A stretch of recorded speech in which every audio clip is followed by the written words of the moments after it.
I never imagined betrayal would arrive dressed in fine wine and filet mignon. But there I was, sitting at the head of my parents' long oak table, the kind reserved for holidays and headlines. My father had gone all out. Crystal glasses, candlelight, the silverware we hadn't seen since Christmas 3 years ago. Everyone was there.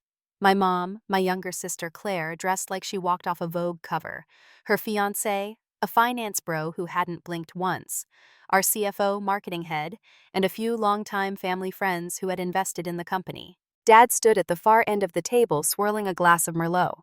"A toast," he announced, his voice calm and commanding. For a fleeting moment, something warmed in my chest. Maybe, just maybe, this was it. The moment he'd finally acknowledge what I had built. "Our family business came close to collapse," he said, eyes moving across the room. "We were weeks from shutting down. But thanks to creativity, grit, and a little luck, we've turned the tide." I smiled quietly. I remembered those nights, no sleep, chasing suppliers, watching our pharmacy turn to a ghost town, staff with fear behind their eyes. "And we owe it all to someone with vision," Dad continued. My heart caught in my throat.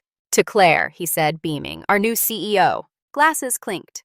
Claire smiled, demure and glowing. I blinked. Wait, that couldn't be right. I looked around, waiting for the real announcement. But Dad sat down, content, as if the matter were closed. "Claire?" I asked, keeping my tone steady. "She was never in the lab. She hasn't developed a single—" Dad chuckled, waving a hand.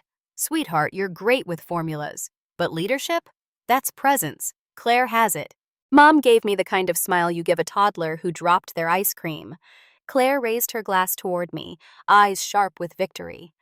"And of course, we couldn't have done it without Emily's brilliance in R&D. "Absolutely." Dad nodded. Then he pulled a crisp $100 bill from his pocket and placed it beside my plate. "For your contribution." I stared at the bill. $100 for inventing the drug that saved the company. For the nights in our freezing basement lab, the borrowed equipment, the desperate formulas, the treatment that had secured a $200 million valuation. I didn't say a word. I folded the bill, tucked it into my purse, and drank my wine. Because I knew something they didn't. The version they patented? It wasn't the final one. The real formula, 23% more effective with fewer side effects, was encrypted in my personal drive. They didn't notice. No one ever notices the girl in the lab coat.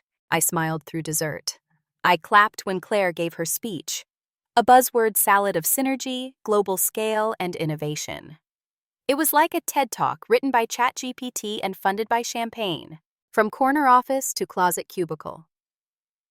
The next morning, I arrived at work. No drama, just a note taped to my door. I was being reassigned to a support role, reporting to Claire. My office? Gone. My nameplate? Replaced. My new workspace? A cubicle wedged between supply storage and the janitor's closet. I stood there, breathed deeply, then smiled, because they still didn't get it. I didn't barge into Claire's office. I didn't question my father. I didn't even mention the $100 insult. Instead, I claimed my new space with quiet rebellion. A sticky note with my name and title, a photo of my original formula, a mug that read, "Careful, this scientist bites." And I got to work, because I don't fight with drama. I fight with results. The cracks begin to show. For the next 2 weeks, I stayed invisible. Claire strutted the halls rehearsing investor slogans. I silently ran stability tests on a better version of the drug. Oddly, people still came to me. "Emily, this lab result looks off. Can you double-check the efficacy data?" I don't think Claire knows the FDA deadline, do you? I answered politely. Always quiet, because I knew something no one else did. Leadership isn't a title.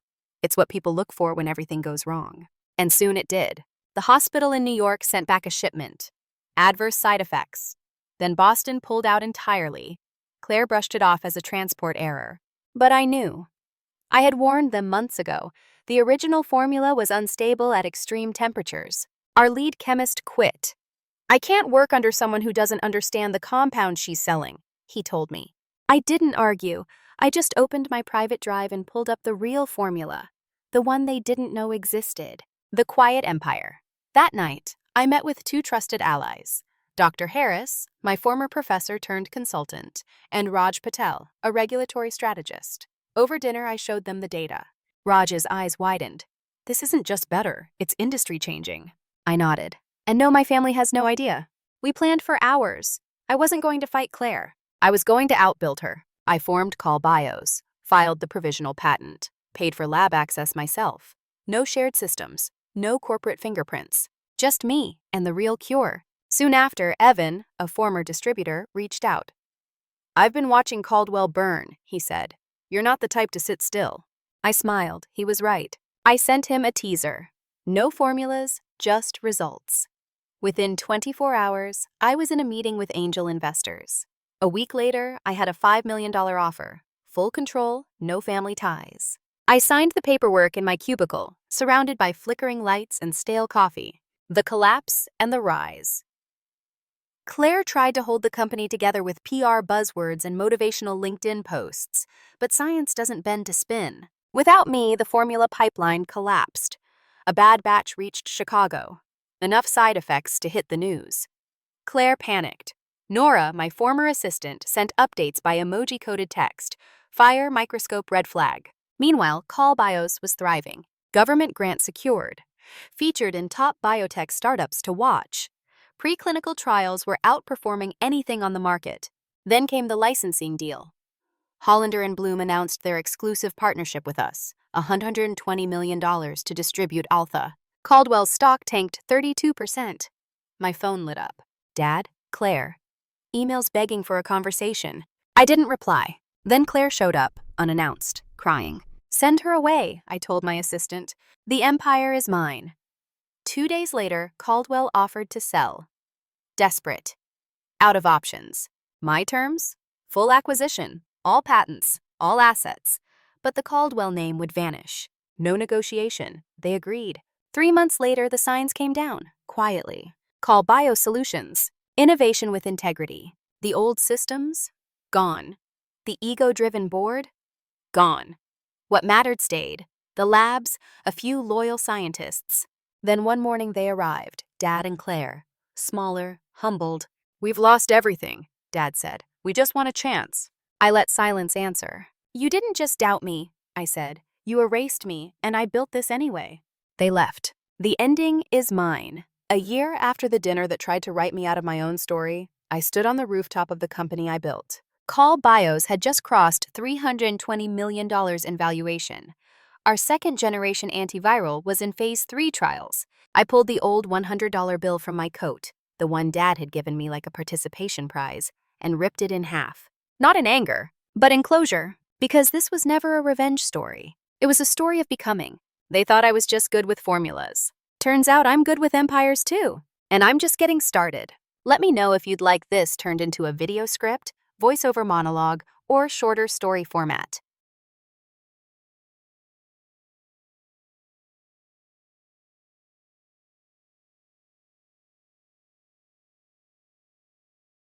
When I received the acceptance letter from University A, my mother did 3 major things right away. First, she hired workers to renovate my maternal grandparents' graves. She said the Ho family's ancestors had lit the way with good fortune. Second, she tore down and rebuilt our old house, constructing a 3-meter-high wall to block out the bad luck from my father's family. And third, she threw a grand celebration that lasted 3 days and nights. Even the stray cats and dogs outside the gate were fed meat, but no one from my father's side of the family was allowed near the table. After 3 cups of wine, my mother exclaimed with satisfaction, "Finally, my daughter has made me proud!" My parents used to be neighbors. After my maternal grandparents passed away in an accident, my father stepped in to help with everything, and the 2 households merged into one. Neither of them had much education. My father followed my grandfather's footsteps into carpentry, while my mother inherited the fish pond and earned a living selling fish. They got by with no love, no money, just coexistence. Over time, they built what one might call a home. When their life finally stabilized, my mother got pregnant with me. But because her work involved constant exposure to cold water, she developed internal coldness, making her pregnancy extremely difficult. Her weight ballooned from 50 kilograms to nearly 80 kilograms. My grandmother brushed it off, saying, "A little fat never hurt," but still forced fatty stews and pork soup on her every day, knowing she couldn't stomach them. It nearly killed her. 9 months later, my mother was in so much pain, she couldn't get out of bed. The doctor warned the baby was too big and needed a C-section immediately, or I'd suffer oxygen deprivation and possible brain damage. Only then did my grandmother, cursing the whole way, grudgingly allow the surgery. I was born, shocking the entire hospital, a 5-kilogram baby, a record. But unfortunately, I was a girl. My grandmother heard that and turned around, leaving with the meal she'd brought.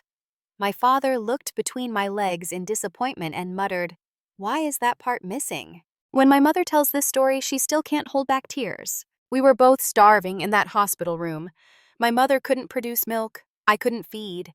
I screamed. She cried. Both of us helpless.